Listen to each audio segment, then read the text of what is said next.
और इस्लामाबाद की अहम खबरें शामिल करेंगे रिपोर्टर्स कॉर्नर में, जहां Sumera Khan, bureau chief Shakeel Ahmed, reporters Usman Khan और जहीर अली के साथ मौजूद हैं। जी Sumera, over to you. Thank you very much for coming to Islamabad. और इस्लामाबाद के रिपोर्टर कॉर्नर में जैसा कि आपने तारुफ कराया, we have these 3 gentleman today. सबसे पहले तो आपको खुश आमदीद रिपोर्टर कॉर्नर में, और चेहरों से लग रहा है कि कुछ ज़्यादा ही खबरें आज। तो अगर शकील साहब आपसे शुरू करें, क्योंकि बजट सर पर है और आप बहुत ही गंभीर खबरों के साथ इस वक्त जो है आपकी वो एक कशमकश चल रही है। लेकिन सबसे पहले मुझे ये बताइए कि मैंने सुना है कि वफाक गरीब हो गया है, सूबे अमीर हो गए, ये कौन सी काया पलट में लगे हुए हैं आप लोग? बिल्कुल ऐसा ही है। वफाकी हुकूमत जो है उसके लिए बड़े मसाइल इस वक्त पैदा हो चुके हैं, क्योंकि जो बजट मेकिंग का प्रोसेस था वो पहले तो स्मूथ तरीके से चल रहा था, लेकिन जब एक्सपेंडिचर्स और रेवेन्यू की बात आई, कास्ट शेयरिंग की बात आई, तो वहाँ पे वो फड्डा पैदा हो गया। वो जो आप गंभीर निशानदेही कर रही है ना इशू की तरफ, वो यही था कि सूबे जो हैं वो तरक्याती मंसूबों पे काफ़ी पैसे खर्च कर रहे हैं। 3138 अरब, वफाकी हुकूमत के पास सिर्फ 1126 अरब हैं। ऐसा क्यों? ऐसा इसलिए है कि जो स्पेस है वो श्रिंक होगी। PSDP यानी फेडरल जो डेवलपमेंट प्रोग्राम है, उसकी वजह यह है कि NFC के तहत सूबों को 57.5% शेयर मिलता है, वो पता है। फेडरल गवर्नमेंट को 2.5% मिलता है। तो वफाक ये कह रहा है कि डिफेंस से लेके सोशल प्रोटेक्शन और इसके अलावा कर्ज़ों की अदायगी, डेवलपमेंट, ये सारे हम एक्सपेंडिचर्स कर रहे हैं, तो सूबे भी उसमें शेयर अपना शामिल करें, स्पेशली डिफेंस के ऊपर, और जो कौमी सलामती के इश्यूज़ हैं, और सोशल प्रोटेक्शन, गरीबों की मदद करना है, जैसे BISP, जैसे हमारी मदद करना गरीबों की मदद करना, और BISP प्रोग्राम के तहत। लेकिन इशू ये है कि वफाक कह रहा है कि एक तो 1.1 ट्रिलियन रुपीज़ के टैक्सेस लगाने हैं। अब वो कह रहे हैं कि पहले आप, वफाक कह रहे हैं सूबे टैक्स लगाएं कोई 430 अरब के। कितनी तमीज़। जी, और सूबे कह रहे हैं जी फेडरल गवर्नमेंट जो है वो अपने टैक्सेस बढ़ाए और इनकम जनरेट करे, ताकि NFC के तहत सबको उसका हिस्सा मिले। अब इशू ये है कि इतने वसाइल नहीं है फेडरल गवर्नमेंट के पास, ये हकीकत है। सूबों के पास वसाइल हैं, 18वीं तरमीम के बाद काफ़ी जा चुके हैं। तो जो कास्ट शेयरिंग फार्मूला है ना, उस पर नज़रसानी की ज़रूरत है इस वक्त। लेकिन फड्डा ये पड़ा हुआ है कि सूबे अपना जो स्पेस है वो लूज़ करने को तैयार नहीं। वो कह रहे हैं अब हमारा जो शेयर है उसको बढ़ा सकते हैं, कम नहीं कर सकते। कैसे होगा ये, जब जहाँ पर इतने अहम सब्जेक्ट्स हैं? फिर रेवेन्यू शेयरिंग फार्मूला क्या होता है जब फेडरल के पास ये तमाम चीज़ें? देखिए, एक कॉन्स्टिट्यूशनल मैटर है। वो तो एक अंदाजा है कि जितना बड़ा सूबा उसके पास उतना ज़्यादा हिस्सा NFC के पॉपुलेशन का बहुत बड़ा शेयर होता है, 82% का। और देखिए, फिर हम उस्मान की जानिब कॉन्स्टिट्यूशनल इशू है, उसके लिए आन में तरामीम करनी पड़ेंगी। तो उसी के लिए अभी PMLN और पीपल्स पार्टी के दरमियान ये चीज़ें चल रही हैं। आप उस्मान बताएंगे, आपको बजट भी डिले हुआ, कतरा गए हैं आप किसी बात को कहते कहते। मैं उस्मान डिटेल आपको इसकी बताएंगे, लेकिन मैं आपको बता दूं कि अब बजट प्रेजेंट हो जाएगा 10 तारीख को, और उसके अंदर तकरीबन 17,500 अरब रुपए का ये बजट होगा। डेफिसिट होगा बहुत ज़्यादा, और साथ साथ आपने फिर कर्ज़ों पर जो सूद अदा करना है, मोर देन 7 ट्रिलियन रुपीज़, तो बहुत पैसा उसमें चला जाएगा। फिर डेवलपमेंट के लिए कम पैसे बचते हैं। टैक्सेस की भरमार होगी, पहले हम पॉइंट आउट ये कर चुके हैं। अब मसला ये है कि वफाक और सूबों के दरमियान कुछ चीज़ें तय होनी है। फिर IMF कह रहे हैं कि आप 15.2 ट्रिलियन का जो टैक्स टारगेट प्रपोज किया गया है उसको अचीव करें, डिस्पाइट के कि पिछले 2 साल से FBR अपना टारगेट पूरा नहीं कर पाया। मोर देन 1 ट्रिलियन रुपीज़ का शॉर्टफॉल रहा है पिछले साल भी और इस साल भी। लेकिन अब फिर अनरियलिस्टिक किस्म का टारगेट है अगले साल, और फिर आप देखिएगा कि शॉर्टफॉल होगा। और इसी चीज़ के ऊपर उस्मान, अगर मैं आपसे एक क्वेश्चन करूँ, इसी चीज़ का सारा फड्डा है या नहीं कोई और इशू है?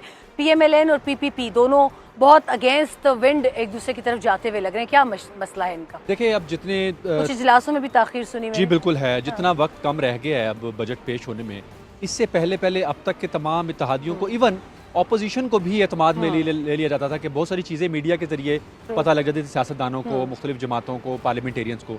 लेकिन इस वक्त हुकूमत मुकम्मल तौर पर चकराई हुई है।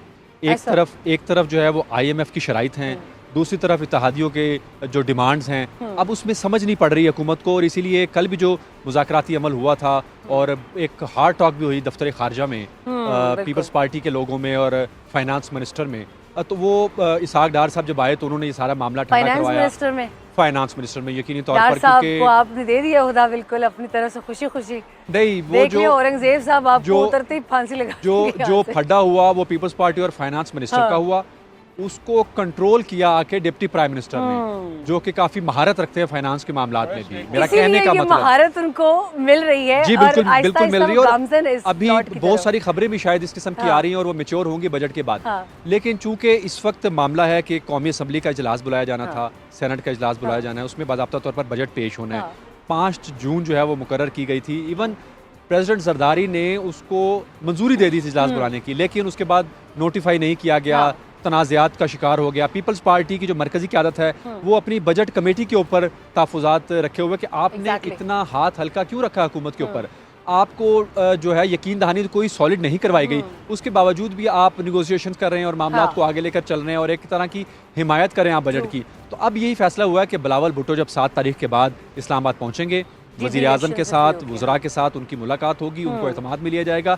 कहीं ना कहीं बिलावल को जो अवामी रिलीफ की बात है या BISP को सूबों के हवाले करने की बात है, तो कहीं ना कहीं जो है पीपल्स पार्टी की बात मानी जाएगी और उनको जो जिस तरह से डेवलपमेंट प्रोग्राम है, अब बिलावल भुट्टो ये कहते हैं कि सिंध के तरक्याती मंसूबों को ना निकाला जाए, वो उसमें रहने चाहिए। तो इसीलिए जब मुशावरत होगी उसके बाद ये 10 तारीख को जो है वो बजट पेश होगा। 8 तारीख को बताया जा रहा है कि कौमी इक़्तिसादी कौंसिल का इजलास होगा, 9 को इक़्तिसादी सर्वे पेश हो जाएगा। तो ये एक प्रोसेस है जो 10 तारीख तक ये कहा जा रहा है कि बजट जो है वो बाज़ाब्ता तौर पर पेश हो जाएगा। इस पर एक सवाल और भी है मेरे पास। शकील भाई ने मुझे बदनाम किया है कि आप ये कह के जाती हैं वापस नहीं आती, लेकिन मैं आऊँगी ज़हीर। आपसे एक बहुत अहम सवाल है। 6-7 माह तो हो गए मेरे घर में गैस बिजली की ओवर बिलिंग हो रही है, आप वो शिकायत आज तक नहीं ठीक करा सके।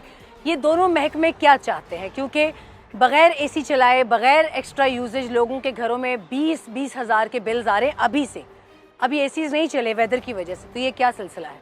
देखिए ये पानी की भी किल्लत ये शिकवा जो आपने मुझसे किया है ये पूरा पाकिस्तान कर रहा है, लेकिन गवर्नमेंट इस वक्त जो रेवेन्यू बढ़ाने का जो इस वक्त गवर्नमेंट का एक प्लान है उसके तहत चूंकि ग्रिड से लोग ऑफरेट हो रहे हैं, सोलर पे जा रहे हैं, तो जो लोग सिस्टम पे मौजूद हैं या ग्रिड पे मौजूद हैं उन पे हुकूमत ने फिक्स चार्ज आयद किया हुआ है, जिसकी वजह से आपको लग रहा है ये ओवर बिलिंग हुई है। आप बिल दोबारा चेक कीजिएगा, सेंशन लोड जो है उसके हिसाब से फिक्स चार्ज बढ़ा दिया गया। आप बिजली इस्तेमाल करें या ना करें आपको फिक्स चार्ज देना पड़ेगा, एक तो ये है। और गैस का भी यही सूरत हाल है, चूँकि जो टारगेट्स हैं और जो पेट्रोलियम लेवी है, गैस के जो सर्कुलर डेट है उसको कम करने के लिए मज़ीद चार्जेस लगाए जाएंगे, कीमतें बढ़ाई जाएंगी, क्रॉस सब्सिडी ख़त्म की जाएगी। क्रॉस सब्सिडी का मतलब ये होता है हमारा क्या गुनाह है इसमें? तनख्वाह से टैक्स भी हमारा कट जाए पहले, ये फिक्स चार्ज है, क्या बला है आप लोग जानते हैं, ये भी हम पर हो पहले। लेकिन क्योंकि पाकिस्तान और ऑस्ट्रेलिया का टॉस किसी भी वक्त मुतवक्के है, हमें जाना पड़ेगा। क्विकली शकील साहब आपसे ये पूछना चाहूँगी, ज़हीर साहब मैं वापस आती हूँ, और ब्रीफ सा जवाब चाहिए कि टैक्सेस के बर्डन का आपने जिक्र किया, डरना चाहिए हमें उस वक्त से जब 10 तारीख को ये बॉम्ब ब्लास्ट होगा? इसमें तो कोई शक नहीं है कि हुकूमत ये एग्री कर चुकी है IMF के साथ कि टारगेट बड़ा होगा इस दफ़ा टैक्स का और नॉन टैक्स रेवेन्यू का। सिर्फ टैक्स नहीं, non tax revenue petroleum levy जो कि 1727 अरब रुपए वसूल की जाएगी, पिछले साल से भी कहीं ज़्यादा। लेकिन ये टैक्सेस वसूल हुकूमत करेगी, टारगेट पूरा होता है या नहीं होता आगे देखेंगे अगले साल। लेकिन जो पैसा कलेक्ट हो रहा है ना इन टैक्सेस से, वो आवाम के ऊपर लग नहीं रहा, वो लगना चाहिए। आज ही हमने एक स्टोरी ब्रेक की है कि 20 जो poorest of the poor district हैं पाकिस्तान के, वहाँ पे सिर्फ 1 अरब रुपए रखे गए हैं अगले साल के डेवलपमेंट बजट के लिए। 40 बिलियन का प्रोजेक्ट, आप यहाँ से अंदाजा लगाएं। अगर से 50% कास्ट शेयरिंग होगी वफाक और सूबों की, लेकिन प्रायोरिटी को यहाँ से आप देखें कि अरकान पार्लियामेंट के लिए 70 अरब और 20 पुअरेस्ट डिस्ट्रिक्ट के लिए सिर्फ 1 बिलियन। और अभी वो मजीद भी पर्क्स एंड प्रिविलेजेस मांग रहे हैं। उस्मान, क्विकली ये बताएं, PMLN और PPP दोबारा अपने जहां मफादात इकट्ठे हो जाएंगे, और जब तक उनकी ये नूरा कुश्ती चलेगी या नहीं, वो वाकई किसी किस्म के कोई कॉन्क्रीट डिमांड्स के ऊपर दोनों एक दूसरे से मुंह फेर के बैठे?